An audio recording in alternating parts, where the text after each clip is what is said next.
ಬಿಹಾರ ಇತಿಹಾಸದಲ್ಲಿ ಮೊದಲ ಬಾರಿಗೆ 2025ರಲ್ಲಿ ಈ ಬಾರಿ ದಾಖಲೆಯ ಮತದಾನ ಆಗಿತ್ತು. ಮಹಿಳಾ ಮತದಾರರ ಪ್ರಮಾಣ 71% ಹಾಗೂ ಮೀರಿ. ಆದರೆ ವೋಟ್ ಮಾಡಿದಂತಹ ಪುರುಷ ಮತದಾರರು ಸುಮಾರು 62%. ಸೈಲೆಂಟ್ ಆಗಿಯೇ ಜಾದೂ ಮಾಡಿದ್ದಾರೆ ಮಹಿಳಾ ಮತದಾರರು. ಮಹಿಳಾ ಮತದಾರರೇ ಎನ್ಡಿಎ ಮೈತ್ರಿಕೂಟಕ್ಕೆ ಬಂಪರ್ ಕೊಡುಗೆಯನ್ನ ಕೊಟ್ಟಿದ್ದಾರೆ ಅಂತ ವಿಶ್ಲೇಷಣೆ ಮಾಡಲಾಗ್ತಾ ಇದೆ. ಈ ಬಾರಿ ದಾಖಲೆಯ ಪ್ರಮಾಣದಲ್ಲಿ ಮಹಿಳಾ ಮತದಾರರು ಬಿಹಾರದಲ್ಲಿ ಎನ್ಡಿಎ ಮೈತ್ರಿಕೂಟದ ಪರವಾಗಿ ನಿಂತರು. ಯಾಕೆ?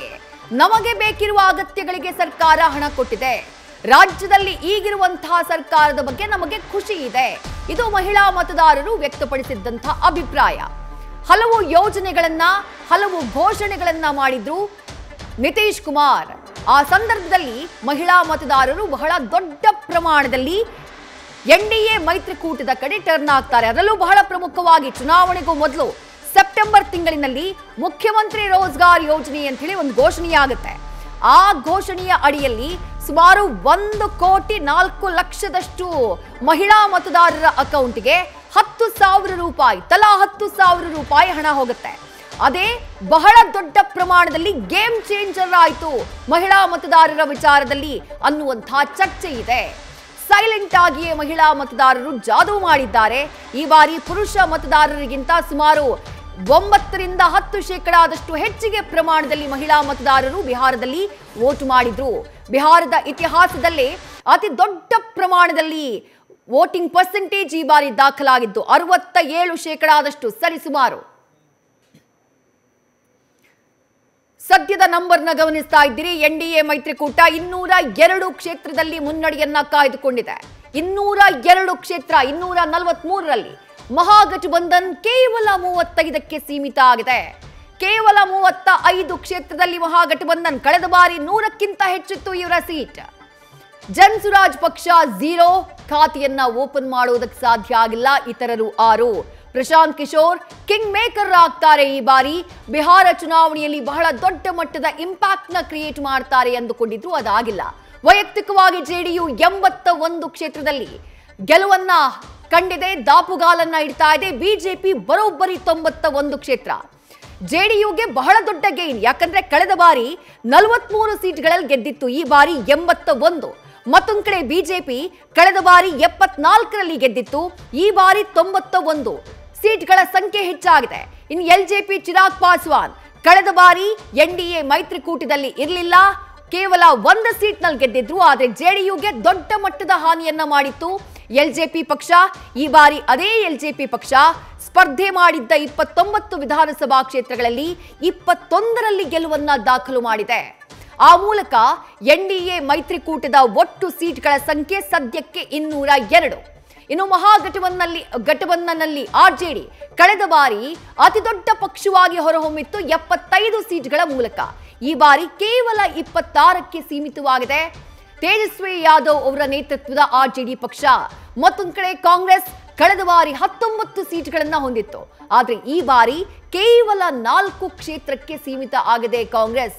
ಅದನ್ನ ಬಿಟ್ರೆ ಲೆಫ್ಟ್ ಪಾರ್ಟೀಸ್, ಎಡ ಪಕ್ಷಗಳು 12ಕ್ಕಿಂತ ಹೆಚ್ಚು ಸೀಟ್ಗಳಲ್ಲಿ ಕಳೆದ ಬಾರಿ ಕಮಾಲ್ ಮಾಡಿದ್ವು. ಆದ್ರೆ ಈ ಬಾರಿ ಕೇವಲ 5 ಕ್ಷೇತ್ರದಲ್ಲಿ ಮಾತ್ರ ಸದ್ಯಕ್ಕೆ ಮುನ್ನಡೆಯನ್ನ ಕಾಯ್ದುಕೊಂಡಿರುವುದು. ಇತರರು 0. ಇದು ಸದ್ಯದ ಟ್ರೆಂಡ್. ಆಲ್ಮೋಸ್ಟ್ ಇದೇ ರಿಸಲ್ಟ್ ಕನ್ವರ್ಟ್ ಆಗುತ್ತೆ. ಮೇ ಬಿ 1, 2, 3, 4 ಈ ರೀತಿ ಸೀಟ್ಗಳ ಸಂಖ್ಯೆಯಲ್ಲಿ ಸ್ಲೈಟ್ಲಿ ಚೇಂಜಸ್ ಆಗಬಹುದು. ಅದನ್ನ ಹೊರತುಪಡಿಸಿದ್ರೆ ಬಹುತೇಕ ಇದೇ ರಿಸಲ್ಟ್.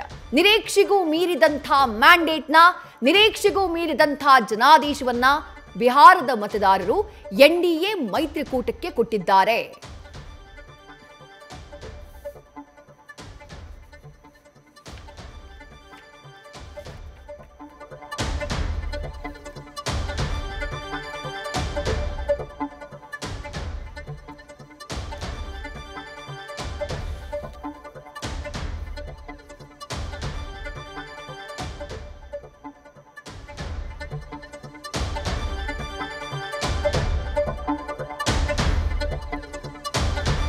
ಸಂಭ್ರಮಾಚರಣೆ ಎಲ್ಲಾ ಕಡೆ.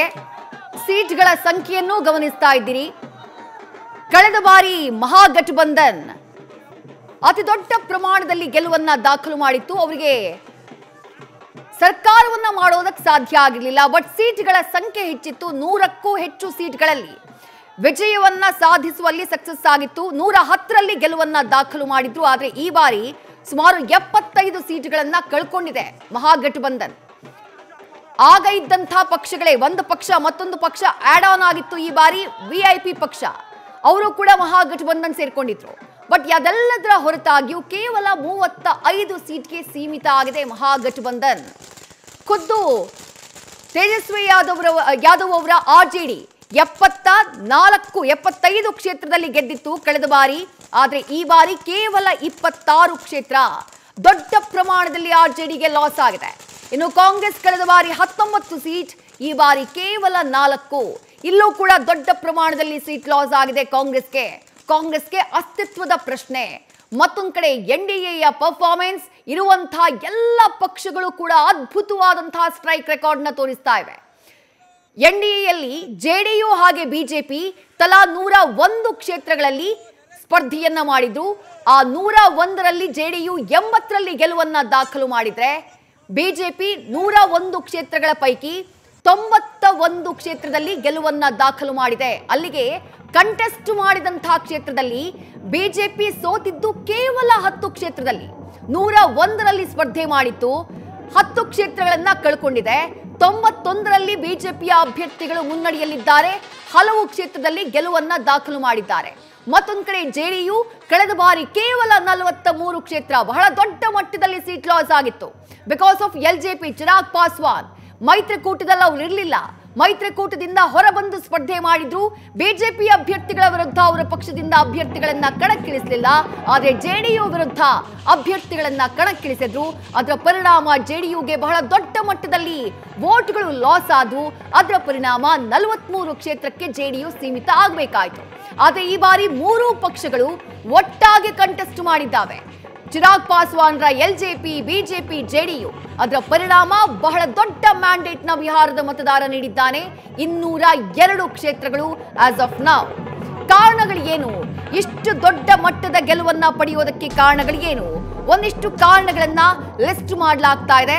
ಅದರಲ್ಲಿ ಮೊದಲನೇದಾಗಿ ಕಾಣಿಸಿಕೊಳ್ತಾ ಇರೋದು ಮಹಿಳಾ ಮತದಾರರು. ನ್ಯೂಸ್ ಫಸ್ಟ್, ನಿರ್ಭೀತಿಯಿಂದ ನಿಮ್ಮ ಪರವಾಗಿ.